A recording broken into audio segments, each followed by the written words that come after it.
Esa es una oración importante porque la serie que estamos llevando a cabo en la predicación tiene que ver el Señor de la iglesia que habla a su pueblo. Todos juntos, el Señor de la iglesia habla a su pueblo.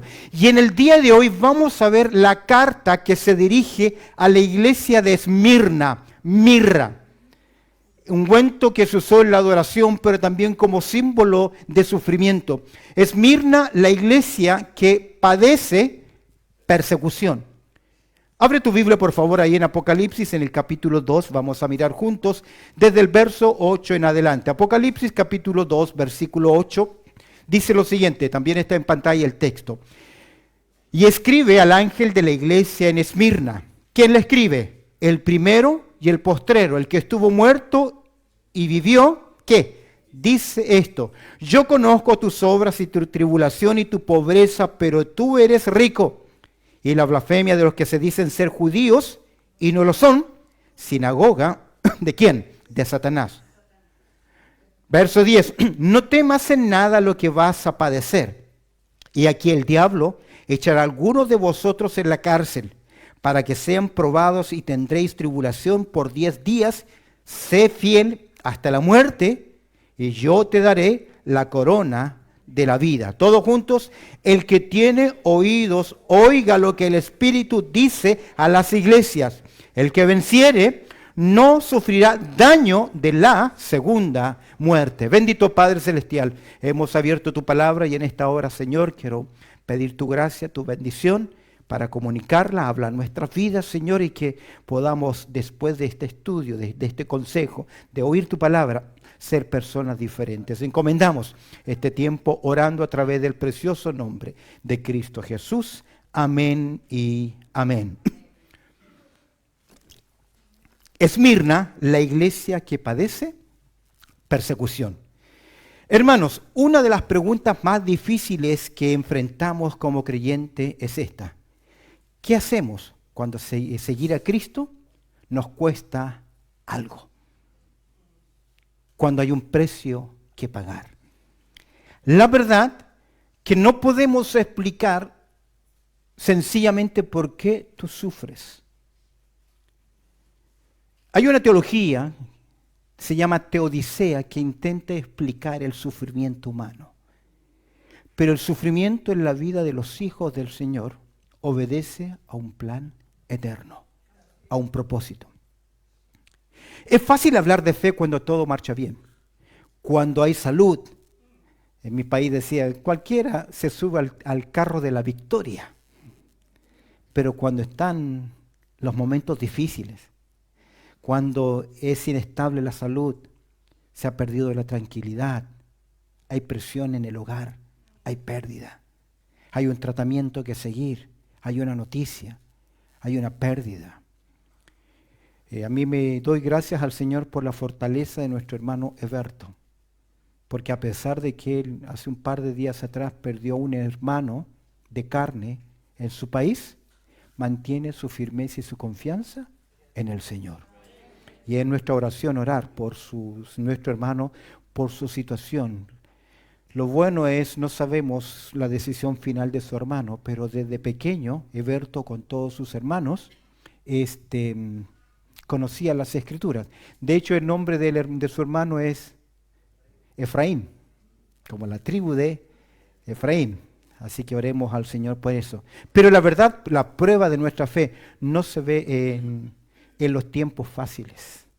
La prueba de tu fe no se ve en esos momentos fáciles, sino que se evidencia en los momentos que son difíciles. Y a lo largo de la historia la iglesia ha enfrentado y seguirá enfrentando momentos que son difíciles y de mucha lucha y de dificultad a lo largo de la historia. Y como veremos en esta iglesia, a lo largo de la historia, muchos creyentes han tenido que decidir entre negar su fe o mantenerse firmes en el Señor. Cuando estuve en Argentina entre los años 80 y 90, fue interesante oír al editor de la revista el Prisionero de Cristo, cómo nos narraba el sufrimiento de la iglesia subterránea, la iglesia perseguida en la ex Unión Soviética, donde ser creyente posiblemente era sinónimo de perder la vida. La iglesia de Esmirna fue una iglesia que conocía el dolor, la pobreza y la persecución. Sin embargo, fue también una iglesia que recibió palabras de consuelo, de promesas gloriosas de parte del Señor Jesucristo. Hoy nosotros vivimos en una arena, no vivimos en una arena romana. No nos están llevando al circo romano, pero enfrentamos presión, burla, rechazo, prueba, y muchas veces se debilita nuestra fe. Por eso creo que cantamos con tanta firmeza, firmes y adelante, huestes de la fe. Esa es la iglesia militante, la iglesia en esta tierra. Por eso, que el mensaje a la iglesia de Esmirna sigue siendo relevante para nosotros hoy. Esmirna, la iglesia que sufre persecución y prueba. Aprendamos de la fidelidad de Esmirna a Cristo, al considerar el mensaje de consuelo y promesa que esta iglesia recibe, y por extensión, todo creyente que está sufriendo. A diferencia de la nación de Israel, que Dios le prometió prosperidad, riqueza y éxito. ¿Sabe qué se ha prometido a la iglesia? En el mundo tendréis persecución, como a mí me siguieron. Porque Israel, por su prosperidad, evidenciaba al mundo que pertenecía al Dios de Israel. Y al creyente, por su fidelidad, en medio de la persecución, del sufrimiento, evidencia que pertenece al Señor. Lo primero que vemos como la carta a los Efesios, y la verdad es que si un creyente comienza mal, comienza en primer lugar dejando de amar al Señor. Todo creyente va a decir, no, yo amo al Señor, yo amo al Señor. Jesús lo presentó muy claro. Si me amas, guarda mis mandamientos. La perseverancia es la evidencia. Ahora, los destinatarios de esta carta es Esmirna, mirra, que significa sufrimiento o amargura. No sabemos mucho sobre, primero, la Esmirna era una ciudad portuaria en la costa occidental del Asia Menor, ubicada a unos 65 kilómetros a distancia de Éfeso. Éfeso muy importante, y Esmirna se peleaba el título de ser primera ciudad más importante entre Éfeso y Pérgamo. Es la primera ciudad del Asia Menor. Era una ciudad importante y atractiva en la época de Juan. Esta ciudad fue apodada, escúcheme bien, la bella o la flor del Asia Menor, por su belleza, por su riqueza. Se dice que fue en esta ciudad donde el famoso poeta griego Homero nació. En tiempos de Juan tenía más de 200.000 habitantes, que eso es grande para un sector. Así, tuvo una escuela de medicina e imprimió su propia moneda. Eso lo hacía algo muy, muy importante. En Esmirna había mucha belleza, muchos edificios y también muchos templos. Entre ellos a Zeus, a Apolo, Némesis, Afrodita y Esculapio. Ya vamos a mencionar quién es Esculapio. Bueno, de hecho, el dios de la medicina. Una vara envuelta con una serpiente. Todo eso era adoración, eran cultos de adoración. No sabemos, en segundo lugar, sobre la fundación. Ya hemos visto, en primer lugar, dale, avanza, la importancia social. En segundo lugar, ahí está la ubicación de donde están las 7 iglesias del Asia Menor. La fundación de la iglesia, las Escrituras no nos dice. No aparece el término Esmirna en las Escrituras, no aparece en el libro de los Hechos. Se tiende a creer que es producto de la influencia del ministerio de Pablo cuando estuvo en Éfeso, o algunos creyentes conversos se fueron a Esmirna y establecieron aquella iglesia. Pero que lo que sí sabemos por las Escrituras, que fue una iglesia que padece persecución y que va representando aquellas congregaciones. Yo pensé hoy día que no creyente no tiene mucha persecución. Vengo de un país, en Chile, donde había libertad de culto. Y aquí se respeta todo tipo de expresión religiosa. No puedes imponerla. Pero nadie te ha prohibido venir hoy a la iglesia, salvo la familia en tu entorno inconversa. Pero nuestra fe no se pone a prueba en esta situación. ¿Sabes que por los primeros 300 años de la iglesia, cuando fueron perseguidos, la iglesia fue pura? En fidelidad, en doctrina, en convicciones. Cuando se acabó la persecución, se volvió una iglesia laxa, débil. Y a veces puede ocurrir lo mismo con nosotros. débiles en nuestra propia fe. Veamos la segunda verdad importante, que es la descripción de Cristo para cada iglesia. Cada iglesia Cristo se presenta con un aspecto interesante que ya lo consideramos en el capítulo 1. Al mirar el verso 8 vemos la descripción de Cristo para la iglesia. Lo primero se presenta interesante. El primero, ¿qué dice? El primero y el postrero, el que estuvo muerto y vivió. En primer lugar, vemos ahí la eternidad. Vemos la eternidad de Cristo. ¿Por qué eternidad de Cristo? Porque Él es el mismo, ayer y hoy por los siglos, porque Él es Dios. Ahora es interesante que esa expresión, el primero y el último, en el Antiguo Testamento solo se le atribuye a la persona de Dios.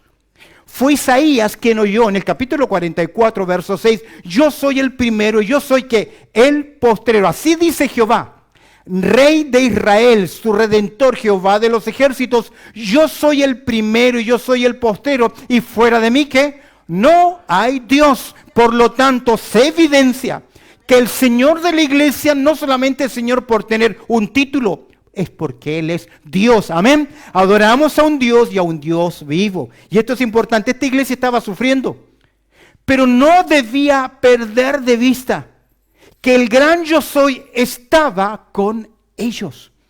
En la clase de escuela dominical enseñaba que cuando Dios se revela a Moisés como yo soy el que soy, no simplemente es aquel que subsiste en sí mismo, sino aquel que es fiel. Y aquí que se nos presenta que a través del tiempo, a pesar que los creyentes puedan seguir sufriendo, Él es el yo soy, Él es el mismo, Él no ha cambiado y Él está con nosotros todos los días de nuestra vida y seguirá con mis hijos, mis nietos, si tienen la fe en Cristo Jesús. Amén. Dios se lo dijo a la nación de Israel, tú has sido refugio de generación y en generación. Vengo de una herencia de personas creyentes. Mi bisabuelo fue un fundador de iglesias y Dios estuvo con él. Mi abuelo, Dios estuvo con él. Mi madre, Dios está con él y Dios está conmigo. Él estará con mis hijos y con mis nietos porque Dios no cambia. Él dice acá, ¿qué cosa? Él es el primero y Él es el último. Él está contigo aún en el sufrimiento. Y mira, ¿por qué se identifica? Mira el sufrimiento de Jesús. Estuve muerto. Él padeció en segundo lugar. El sufriente, no simplemente Él es el eterno, sino que también Él es el sufriente. Clic. Él es el sufriente. Estuve muerto, ¿pero qué? Vivo. Sufrí. Pero Dios los dijo en el pasado, no permitirás que tu santo vea corrupción. Y la promesa es, Jesús dijo así, si yo vivo, vosotros también viviréis. Y esto es importante, pero no pierdas de vista que Jesucristo como hombre es nuestro gran sumo sacerdote y que nos entiende en todas nuestras tribulaciones y dificultades, porque Él también, ¿qué? Las padeció. Traición, hambre, enemigos, injusticia, incredulidad de su propio pueblo, Él la sufrió. Es por eso que Pedro dice en Hechos capítulo 2, verso 23, algo interesante. A este, hablando de Jesús, entregado por el determinado consejo y anticipado conocimiento de Dios. Es decir, Dios ya había soberanamente decretado la muerte, el sufrimiento de su Hijo. Prendisteis y matasteis por mano de inicuos, ¿cómo? Crucificándole. ¿Recuerda cuando Isaías habla acerca de Jesús, del siervo de Dios, y le llama varón de dolores? ¿Qué más? Experimentado en quebranto. Él entiende nuestro sufrimiento. Entiende el rechazo, la humillación, la vergüenza, la incredulidad, el maltrato, el hambre, tanto dolor físico y el experimento de la muerte espiritual por ti y por mí. Cuando contrastamos nuestro sufrimiento con la esperanza que tenemos en Él, ese sufrimiento debe cambiar. Somos muy melóganos y muy de nosotros mismos y estoy sufriendo, y como la nación de Israel en el desierto se acuerda de sus meloncitos, de su comida en olla. A nosotros nos encanta autocompadecernos. Pero mira lo que dice el apóstol Pablo en Romanos capítulo 8. Me encanta el capítulo 8 de Romanos porque comienza tan bien y termina mejor. En Romanos capítulo 8, verso 1 dice, ninguna condenación hay para ¿quiénes? Para los que están en Cristo Jesús. Amén, gran verdad. ¿Y sabes cómo termina? Nada nos podrá separar del amor de Dios que es en Cristo Jesús. Aún más. Pero justo a la mitad del capítulo, verso 18. Y mira lo que dice el verso 18. Pues tengo por cierto, y justo está, si tú sacas la cuenta, justo está a la mitad del capítulo. Pues tengo, ¿qué dice Pablo? Él está convencido, sabe algo. ¿Qué sabe Pablo? De hecho, desde su llamamiento, Dios le dijo a quien le iba al hombre que oró por él, se me escapa su nombre ahora, Ananías, Dios le dijo, ve y dile porque instrumento escogido y tiene que saber cuánto tiene que sufrir. Y va a sufrir. Pues tengo por cierto, dice Pablo, que las aflicciones del tiempo presente, el término aflicción es fuerte, es un término de desesperación. Yo no sé qué estás sufriendo, yo no sé qué estás pasando, yo no sé qué vas a pasar, pero la expresión acá es fuerte. Es como cuando te quedas de brazos cruzados y no hay nada más que hacer frente al dolor que enfrentarlo. Pues tengo por cierto que las aflicciones del tiempo presente, ¿qué dice Pablo? Mira cómo pone la balanza. No se comparan con la gloria venidera que nosotros, y no se compara con la gloria venidera que en nosotros ha de manifestarse. Nada de lo que estás sufriendo, nada de la pérdida, del dolor, se compara con lo que el Señor tiene para tu vida. Amén. ¿Por qué? Porque Él es el gran yo soy. Él es el primero y el último. Él está ahí y no cambia. Porque yo vivo, vosotros también viviré. Y esas palabras las necesitaba esta iglesia. Mira el diagnóstico de la iglesia de Esmirna, en verso 9. Comienza con un texto. Algunos manuscritos dicen que este texto no aparece en documentos más antiguos. Puede ser o no, pero es la verdad. El Señor, ¿qué? Conoce. Conoce qué cosa, el estado espiritual de cada uno de nosotros. Nosotros tenemos un dicho que dice, caras vemos, corazones no sabemos. Pero Dios no se equivoca, Dios mira el corazón. Cristo por observación, y conocer acá, por lo menos en la carta a los Efesios, no es tener información de alguien, es saber profundamente. Él nos conoce profundo. ¿Qué conoce de estos creyentes? Conoce su obra, conoce el trabajo, conoce la labor. Déjame decirte algo. Es interesante cómo el Señor te conoce a ti y a mí y me llamó. Mira lo que Dios dice en Juan capítulo 15, verso 16. No me elegisteis vosotros a mí, sino que yo os elegí. Y Él conoce la productividad. Es por eso que Él dice, yo conozco tus obras. No me elegisteis vosotros a mí, porque nunca lo hubiésemos elegido. Porque el corazón del hombre es continuo al mal. No me elegisteis vosotros a mí, sino que yo os elegí a vosotros. Y mira, yo os he puesto, ¿para qué? Para que vayáis y llevéis, ¿qué? Fruto. Y vuestro fruto permanezca. Mírese por un momento, autoanálisis. ¿Cuál es su fruto? ¿Cuál es su fruto? ¿Qué está llevando al Señor? Para que vayáis y llevéis fruto. ¿Y vuestro fruto qué? Permanezca. Dios espera que su pueblo tenga frutos. Si hay algo terrible que pienso es que te mueras y llegues al cielo sin haber llevado una persona a los pies de Cristo. Eso es terrible. Porque si por algo estamos en esta tierra, es para dar testimonio de Cristo Jesús. Tal vez no los hiciste llevar la oración, pero tal vez eres el instrumento de invitarlos, traerlos.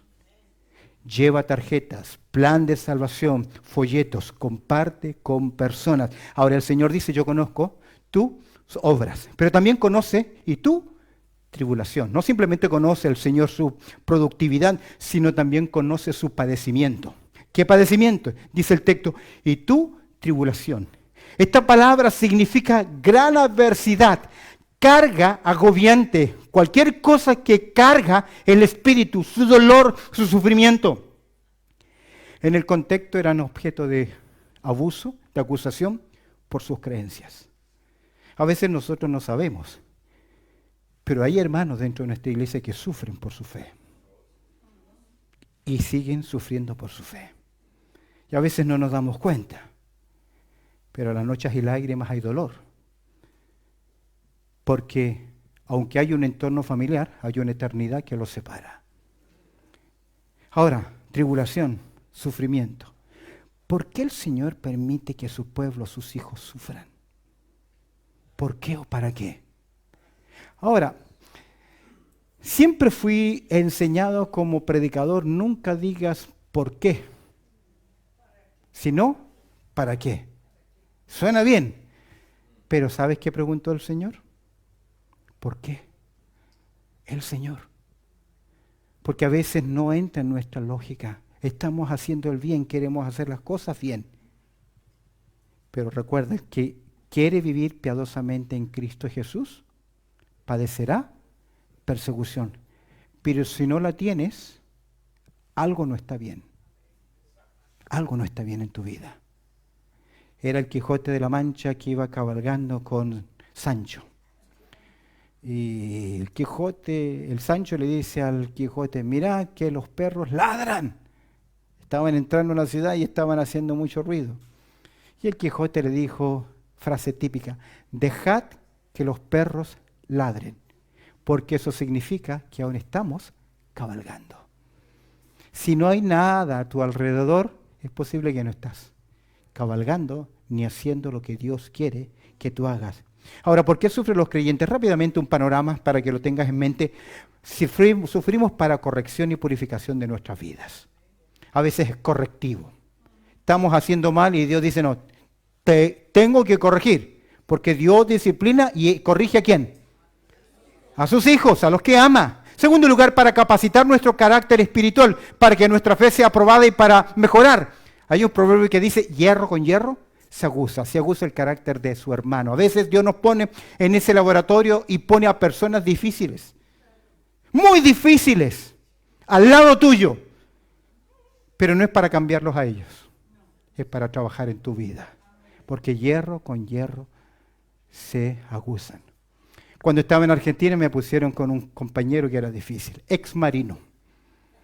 Estuvo en el tiempo de los conflictos con Inglaterra, donde a todos los que estaban en la colimba y él que era combatiente les dijeron que la ubicación de los soldados argentinos fue dada por la inteligencia chilena. Que los chilenos le dieron la ubicación en donde estaban las pequeñas bases, ahora eran todos muchachitos de la colimba, sin mayor experiencia. Y Inglaterra tenía tecnología. Mientras los soldados solo andaban con casco, ni siquiera bototos, los ingleses ya tenían visores nocturnos. Pero este señor creció con el dato de los chilenos. Y cada vez que había un conflicto en el cuarto, el jefe del cuarto, habíamos 10 ahí, siempre el chilenito era el responsable. Un día me hartó tanto que fuimos a parar a inspectoría, a la oficina de vida. Y yo le dije, yo estoy cansado que este resentido social siempre me esté acusando a mí. Yo reconozco que fui bien travieso durante esos años. Hice cosas en contra de él, pero de lo que me estaban acusando ese día, no. De eso no. De que le había puesto orina para que entrara y le cayera, ese fui yo. Un clavo, un perno así en su cama para que durmiera mal, ese fui yo. O ranas, pero eso no. Y el director tan sabiamente me dijo lo siguiente. Le dijo, no lo critiques a él, no me critiques a mí, porque Dios aún está haciendo su obra en su vida, en la vida mía y en la vida tuya.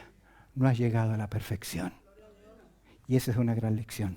Por eso a veces sufrimos para Dios trabajar en nuestra vida, para conducirnos a la humildad y dependencia. Pablo lo experimentó.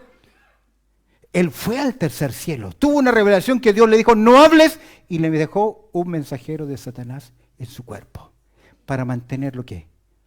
Humilde. Porque tendemos ¿a qué? A creernos. Y Pablo pregunta, ¿quién te ha hecho superior a los demás? ¿Por qué te glorías? Si todo lo que tienes, todo lo que eres, todo lo que sabes, es un acto ¿de qué? De la gracia del Señor, para conducirnos a la humildad y también en último lugar por causa de otros. Pablo dice en 2 Corintios 1, 3 y 4 que Dios nos consuela en todas nuestras tribulaciones para que también podamos consolar a otros. No es lo mismo dar un consejo desde la teoría que dar un consejo desde la experiencia. Si usted no ha perdido un hijo, una hija, no sabe lo que es esa pérdida. Si usted no ha enfrentado una gran enfermedad, un cáncer, y Dios ha hecho su obra, no puede entender a alguien que le han diagnosticado cáncer. Es fácil decir, confía en Dios, desde la teoría. Que no está mal, pero no de la empatía, de la identificación. Es por eso que Dios a veces permite a algunos creyentes que sufran, porque Dios confía en ellos. Para capacitarlos, para que cuando den un consejo, lo den desde el lado de qué? De la experiencia. Es por eso que la oración del pueblo de Israel dice, ayúdame a contar mis días, de tal forma que traigan al corazón sabiduría. Solo cuando habla la teoría no es mala, porque la autoridad de las Escrituras, pero no va acompañada de la compasión y la misericordia. Y ese mensaje no se escucha. Ahora, quien quiere renunciar a sufrir, que se retire del banquete de la vida. Porque los creyentes vamos a enfrentar. Pero ¿sabes qué dice Dios en el Salmo 55, verso 22? No dejará para siempre caído al justo. No dejará caído para siempre al justo. Ahora, no siempre Dios te va a sacar del problema como un milagro. Te va a dar la fortaleza para que venzas y salgas en victoria. Porque no queremos a un bombero que nos rescate. Queremos a un libertador que nos guíe. Porque si no enfrentas tu prueba, jamás te vas a graduar y jamás vas a enfrentar la que viene. Por eso la prueba de hoy solamente te está preparando, ¿qué? Para mañana, para la que viene. Pero si no aprendes hoy, mañana va a ser ¿qué? Peor. Está sonando un teléfono. Ahí va la multa, porque fue avisado con tiempo. ¡Oh! Y estamos en doble de Merit Point. Ok, el Señor conoce, pon atención acá, su productividad, su trabajo, su padecimiento. También conoce tu pobreza, porque mira, y tu pobreza. Esta iglesia era pobre, pero pobre en el sentido de casi no tener para lo necesario. A veces nos creemos pobres porque no nos hemos comprado el teléfono de última generación o la tecnología. Pero aquí la pobreza, esta palabra significa profunda pobreza. En otras palabras, estaban pasando miseria. No es de espíritu acá. No, mira el texto, no es de espíritu, sino que era una pobreza económica. No tenían lo suficiente y era difícil para creyentes de aquel siglo. Porque si no participabas en los cultos paganos, te retiraban del gremio. Y si no tenías licencia, ¿cómo seguías qué? Trabajando, comprando, avanzando. Pobres, profunda pobreza. No tenían ni siquiera lo básico para vivir. Lo mismo ocurrió con las iglesias de Macedonia. Pobres. Pero mira lo que dice el texto. Pero tú eres ¿qué? Rico. Aunque eran pobres, ¿qué? Acá, monetariamente, eran ricos espiritualmente. Ahora, creo que si hay algo peligroso para un creyente es que se enriquezca y se olvide de Dios. Porque Dios los deja seguir el camino. Romanos 1, Dios los deja avanzar. Dios los deja avanzar. Y confundimos prosperidad económica con bendición. No somos israelitas. Ahora, no significa que Dios no quiera que prosperemos, que seamos prósperos, en ninguna manera. Pero no confunda las cosas materiales con lo que tú atesoras en el cielo. Porque esta gente no tenía nada acá. Pero Dios dice que eran ¿qué? Hermanos ricos. Mira Santiago capítulo 2, verso 5. Dice, hermanos míos amados, oíd, ¿no ha elegido Dios a los pobres de este mundo para que sean ricos en fe y herederos del reino que han prometido a los que le aman? No importa si tú no tienes nada acá, pero mansión grande y promesa tienes en el cielo. Amén. ¿Qué más grande que tu nombre esté escrito dónde? Los discípulos vienen y dicen, wow, Señor, con tu palabra los demonios salen volando. Contentos con las cosas que estaban haciendo. ¿Y qué le dice el maestro? Gócense con qué? Que vuestro nombre esté escrito en el libro de los cielos. Amén. Dios no olvida nunca. Dios no va a olvidar nunca el trabajo de sus hijos. Quiero citar Hebreos capítulo 6, versos 10. Mira lo que dice Dios. Porque Dios no es injusto para olvidar vuestra obra y el trabajo de amor que habéis mostrado hacia su nombre, habiendo servido a los santos y sirviéndoles aún. Es por eso que aumentamos tesoro, ¿dónde? Me llamó mucho la atención que John MacArthur, en su ministerio, cuando ocurrió el COVID, jamás cerró su iglesia. No lo hizo por soberbia, sino que algunos pubs y algunos otros antros seguían abiertos. Entonces él decía, ¿por qué nos van a prohibir a nosotros si estos otros lugares siguen qué? Y hubo todo un litigio y lo ganó. cuando volvió a congregarse ya toda la iglesia y quitaron todo, porque solo fieles vinieron a congregarse, se puso en el púlpito y la gente se puso de pie a aplaudirlo por su valentía. Él fue conocido como un león del púlpito. Pero lo que quiero decirte es que me llamó la atención cuando él les pidió, por favor, no se aplaudan, no me aplaudan, no lo hagan.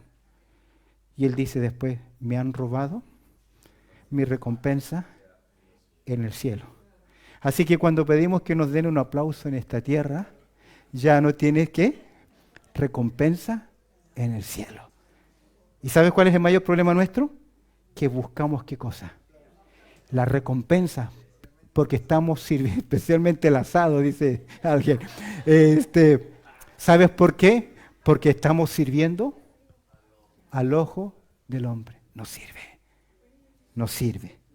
El Señor conoce también su productividad, su padecimiento, su pobreza, pero presta atención, su persecución, sus perseguidores. Mira por quienes estaban siendo perseguidos. Y el Señor conoce la blasfemia de los que se dicen ser judíos y no lo son. Los opositores de la iglesia eran judíos por raza y religión y que hablaban mal en contra. Domingo pasado alguien decía, yo hablé mal. Muchos hablan mal. Dios los conoce y Dios va a hacer justicia. Porque nadie que sale de una iglesia sale hablando bien.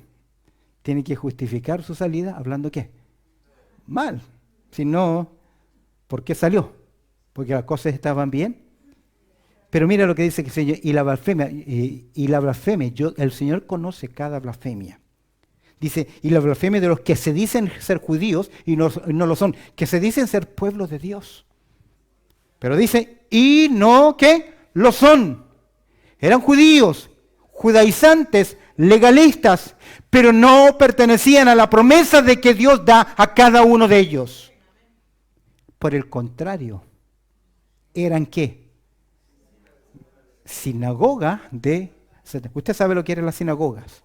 Las sinagogas fue una práctica judía cuando el templo fue destruido y eran lugares de reunión donde se preservaba la cultura hebrea, las escrituras, se enseñaba Biblia.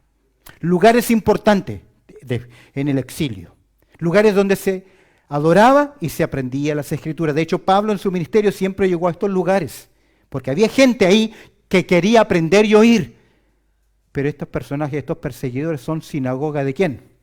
De Satanás. Este grupo habían convertido esa sinagoga en sinagoga de Satanás, una congregación, una asamblea. Este hecho nos muestra hasta qué punto la religiosidad y el legalismo puede equivocarse.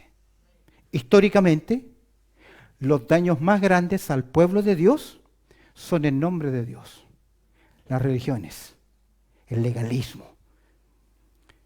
Ese espíritu separatista que ni siquiera el Señor tuvo, porque Él comía ¿con quién? Con publicanos y pecadores. Él mostró su gracia. Este hecho nos muestra hasta qué punto puede equivocarse cuando se pierde la verdad acerca de Dios. A través de la historia, la persecución mayor vino de la religión. Nos basta pensar un poco en la Edad Media, cerca del Renacimiento, cuántos creyentes fueron quemados por su fe. Las famosas inquisiciones. Sinagoga de Satanás y las blasfemias. Este grupo utilizaba las blasfemias, las acusaciones, el hablar mal. En la historia del cristianismo y de la religión, cuando un papa o un obispo o un líder de un sector de un pueblo encontraba a un opositor, inmediatamente lo acusaban ¿de qué? De hereje. ¿Equivalente a qué? A pagano, y lo quemaban. Y lo quemaban. Fue blasfemia. ¿Sabes tú que Pablo hacía lo mismo como Saulo de Tarso?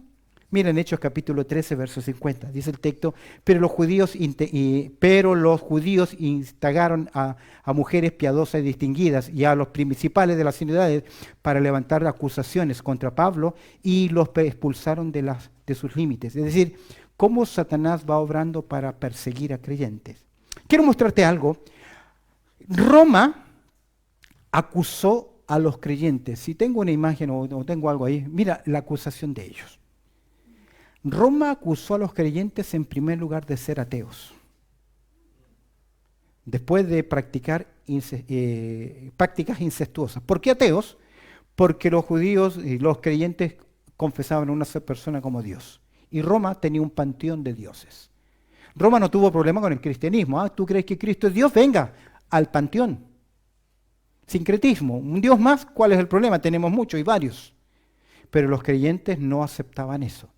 Creían que había un solo Dios vivo y verdadero y un solo mediador entre Dios y los hombres. Por eso los acusaron ¿de qué?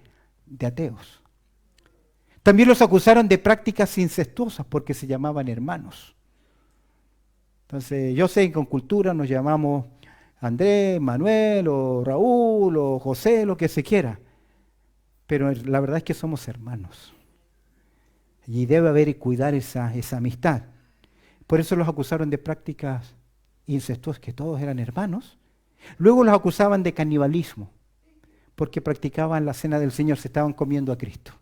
Este es mi cuerpo que por vosotros es partido. De hecho, en Romanos 5 Jesús dice que el que no come y bebe de mi sangre no es salvo. Pero no está hablando de que comérselo literalmente es el símbolo, la representación. Pero los acusaron de canibalismo o de intentar derrocar el poder del César, como Dios, como rey. Porque los creyentes ¿a quién proclamaban? A Cristo como rey, como el rey de los judíos, como Señor. Lo acusaban de dividir a la familia. Y la verdad es que Jesús lo dijo, no he venido para traer paz, sino espada. Cuando hay cónyuges que son inconversos, la eternidad los separa. Pero fueron acusados de dividir la familia y acusar a los cristianos de pirómanos, de piromanía. Porque ellos predicaban, el Señor vino para librarnos de las llamas del infierno. Ah, ¿ellos son qué? Pirómanos. Acusaciones falsas. Pero quiero detenerme en el mal uso de la lengua, en la blasfemia, de hablar mal. Mira lo que dice Santiago, porque la persona, tengo una imagen ahí, la persona que habla mal de un hermano, mira, esa imagen me la hizo ChatGPT, me gustó. La persona que habla mal de un hermano se convierte ¿qué? ¿En marioneta o en instrumento de quién? De Satanás. Tú comienzas a hablar en contra de otra persona, chismosear, hablar, ya te estás convirtiendo ¿en qué? En un títere de Satanás. Mira lo que dice Santiago capítulo 3, verso 6. Y la lengua es un fuego, un mundo de maldad. La lengua está puesta entre nuestros miembros y contamina todo el cuerpo. E inflama, ¿qué cosa? La rueda de la creación. Ella misma es inflamada. ¿Por quién?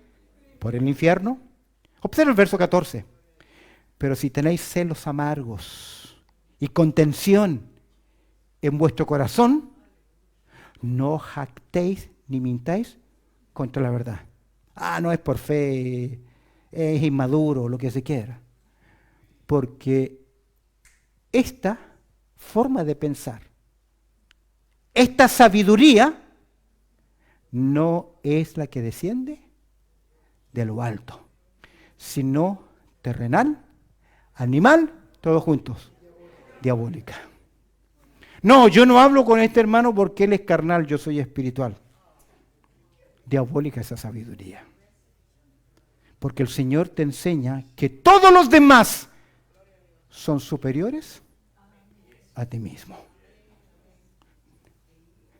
Cuarto lugar, el deber de la iglesia de Esmirna. Ellos debían confiar. ¿Qué debían confiar? Mira lo que les dice en verso 10. ¿Qué le dice el Señor? No temas en nada lo que vas a padecer, lo que vas a enfrentar. Es decir, ya esta iglesia, por su nombre, por lo que estaba pasando, le venía algo más. Y ya usted sabe, si quiere vivir piadosamente en Cristo Jesús, va a padecer persecución. Este es un desafío del Señor y me gusta. No temas, no temas. No hacemos las cosas por temor, por miedo. Pero Jesús le dijo, el ángel le dijo a María, no temas. Dios le dijo a Pablo, no temas. Dios le dijo a Juan, en la isla de Pasmo, no temas.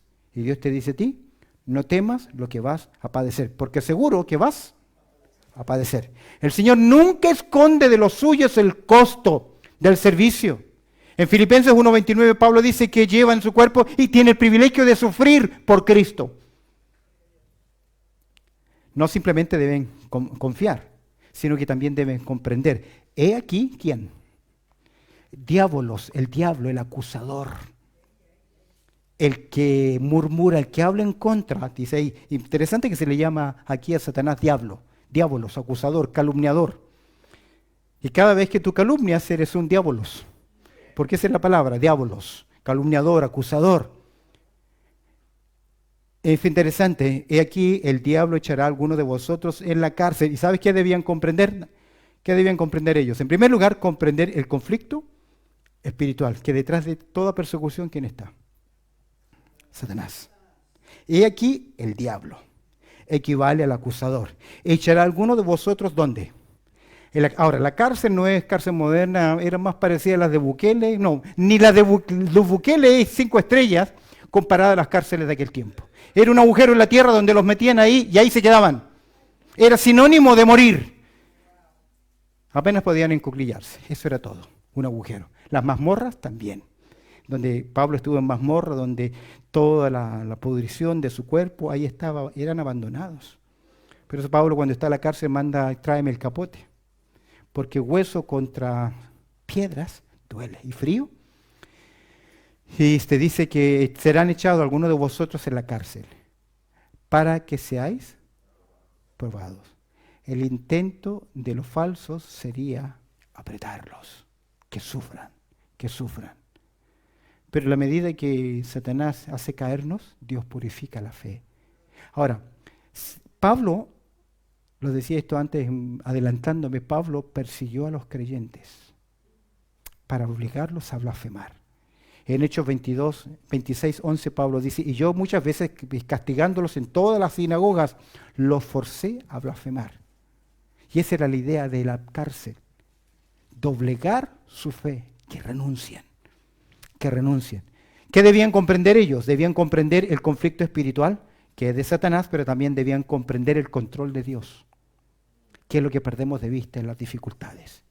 Perdemos de vista que Dios es soberano, porque no tenemos un concepto correcto de Dios. El Dios que está en nuestra mente es un Dios hecho a nuestra imagen y semejanza. Ese es tu Dios. Pero el Dios de las Escrituras me dice, no, tú fuiste hecho conforme ¿a qué? A mi imagen y semejanza. Por eso me causa tristeza y risa y dolor a la vez que alguien quiera comparar a Dios consigo mismo. Porque tus pensamientos no son sus pensamientos, ni sus caminos, vuestros caminos. Dios es experto en ir en contra de la lógica humana. Porque Dios es incomprensible, pero da aspectos de conocer de parte de Él. Y comprende, y tendréis tribulación, ¿por cuánto tiempo? 10 días. Eso es todo lo que se dice acá. La persecución, y entiendo por 10 días, dale clic, porque la persecución sería ¿qué? Clic. La persecución sería limitada. No sería prolongada. No sé si son 10 días, de días formales, 10 persecuciones. Ahora, pero sí entiendo que la persecución sería limitada. Observa lo que dice Pedro. En lo cual vosotros os alegráis, aunque ahora. ¿Por qué? Por un poco de tiempo, si es necesario, tengáis que ser afligidos en diversas pruebas. ¿Quién está determinando esto? Dios. Ahora, recuerda, a veces sufrimos porque Dios nos está capacitando, pero a veces Dios nos está corrigiendo. Ustedes tienen que discernir. Aquí no soy yo el que interpreta su dolor. ¿Quién es? Dios. En mi país un hombre se accidentó. Tenía 6 hijos, un montón de hijos.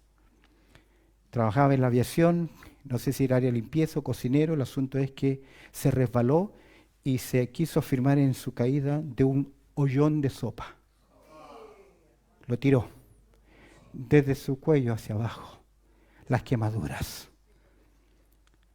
Su pastor lo fue a visitar y le dijo, hijo, tienes que analizar porque Dios te está castigando por algo. En medio de su dolor, no curaban sus heridas, un dolor emocional más, espiritual, Tú no eres Dios para interpretar los dolores ajenos.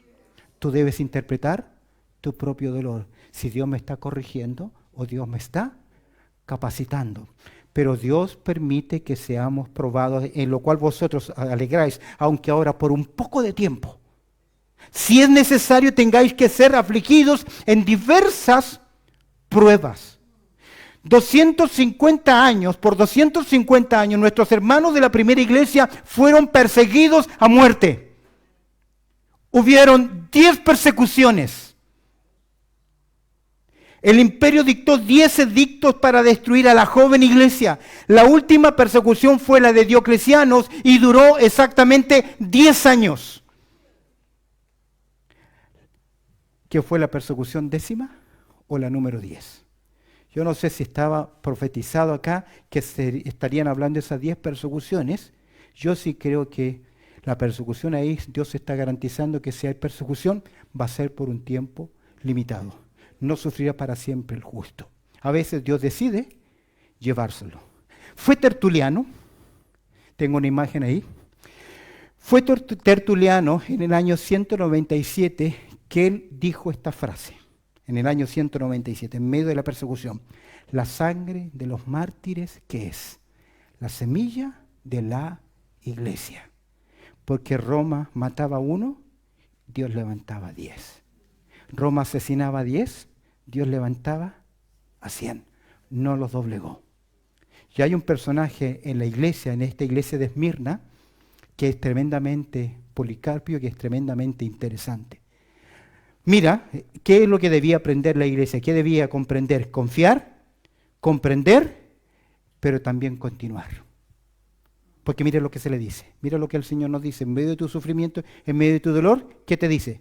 Sé fiel hasta la muerte. Sigue adelante. Sigue adelante. Hebreos dice que si el justo retrocediere, no agradará a su alma. 7 veces caerá el justo, más que volverá adelantarse. El creyente se levanta y persevera. El creyente avanza en medio del sufrimiento porque sabe a quién sigue. Puesto los ojos en quién, en Jesús. De hecho, Jesús nos dice que Él fue obediente, ¿qué? Hasta la muerte y muerte de cruz. Una iglesia que sufrió. Yo no sé ahora, compara tu sufrimiento, lo que tú tienes. A veces los sufrimientos que tenemos es por corrección, porque hemos hecho mal. Y no por capacitación. ¿Cuál sería el devenir de esta iglesia? Mira el verso 10 y el verso 11. Mira la promesa que recibió esta iglesia, me encanta y me quiero apurar en esto. Mira la promesa que tiene esta iglesia. Mira la protección segura. No, todos juntos, no sufrirá daño ¿de qué? De la segunda muerte. No van los suyos, los creyentes, no van a sufrir la segunda muerte. ¿Y cuál es esa segunda muerte? ¿Cuál es la segunda muerte? ¿Cuál es? Sin duda alguna este grupo recibe un gran consuelo para aquellos que son los hijos de Dios. En primer lugar, tiene que ver con la separación permanente entre el pecador y Dios. Segunda Tesalonicenses 1:9 dice, en llama de fuego, para dar retribución a los que no conocieron a Dios, ni obedecen el Evangelio, los cuales sufrirán pena de eterna perdición, excluidos, separados de la presencia de Dios. El creyente cuando muere, ¿dónde va? A la presencia del Señor. Pablo dice, ausentes al cuerpo, ¿qué? Presentes al Señor. Pablo dice, yo deseo partir para estar con mi Señor. El mayor favor que te hace aquel que toca tu cuerpo es que te envía ¿a dónde? Al cielo. Te envía al cielo. La separación perpetua entre el pecador y Dios garantiza, tú no la vas a enfrentar. Y la segunda muerte, en Apocalipsis, tiene que ver con el lago de fuego y azufre. Te muestro un par de versículos. Capítulo 20, versos 10. Y el diablo que los engañaba fue lanzado ¿dónde? Al lago de fuego y azufre, donde estaba la bestia y el falso profeta, y serán atormentados día y noche por los siglos de los siglos. Jesús dijo que el infierno fue preparado ¿para quién? Para él. Ahora, verso 14. La muerte y el Hades fueron lanzados, ¿dónde? Al lago de fuego, el infierno. Esta es la segunda muerte, porque todos los que son enviados ahí son separados eternamente ¿de quién? De Dios. No es que Dios no está presente, porque Dios es omnipresente, pero cuando Dios quita su presencia y su gracia, su cuidado, no hay bendición, no hay gracia, no hay nada de bueno ahí. Es por eso que Jesús dijo, Padre, ¿por qué me has? Quitó su presencia. La muerte y el Hades fueron lanzados al lago de fuego, esta es la muerte segunda. Mira el verso 15. Y el que no fue hallado, inscrito, ¿en dónde? En el libro de la vida, fue lanzado al lago de fuego, y el fuego, y ese lugar es la muerte segunda. ¿Qué está garantizando el Señor? No importa que si mueres, que sufres. En vez de estar separado eternamente, vas a estar para siempre en donde, en mi presencia, los enemigos de esta iglesia podían destruir su cuerpo, pero no podían destruir sus almas. ¿Por qué? Porque Jesús lo dijo, de cierto digo. Juan 5:24, el que oye mi palabra y cree el que me envió, tiene vida eterna, no vendrá condenación, mas ha pasado ¿qué? De muerte a vida. Es por eso que Jesús nos dice, Mateo 10:28, mira lo que dice, y no temáis a los que matan el cuerpo, mas el alma no pueden matar. Temed más bien al que puede destruir el alma y el cuerpo, ¿en dónde? En el infierno, descomponer, enviar a aquel lugar. ¿Por qué razón? Porque Dios ha prometido. Ahora, esto es interesante, porque estamos hablando del infierno, castigo, tormento. Al inconverso le conviene hacer buenas cosas. Mira lo que dice Jesús, Mateo 10:15. De cierto os digo que en el día del juicio será más tolerable el castigo para la tierra ¿de qué? De Sodoma y de Gomorra, que para aquella ciudad. Es decir, que hay intensidad de castigo. Mateo 11:22 y termino ahí. Por tanto os digo que en el día del juicio será más tolerable el castigo para Tiro y para Sidón que para vosotros, Corazín, Betsaida y Capernaum. ¿Qué promete el Señor a los suyos, a los que sufren? No estarán en ese lugar. Amén. Y es una bendición eterna. Que tú al morir no tengas nada que ver con ese lugar. Y mira, y no simplemente ser cuidados o protegidos, la protección segura, sino también te va a premiar el Señor. Mira la premiación segura. Yo le daré, verso 10. ¿Qué nos va a dar? La corona de vida. No es la salvación, porque usted no se gana la salvación. Es un regalo de Dios. Usted responde por fe al llamado del Evangelio. Y la palabra corona acá es la palabra estéfanos, que es la corona de laureles que daban los atenienses, que es el reconocimiento que se da en un podium.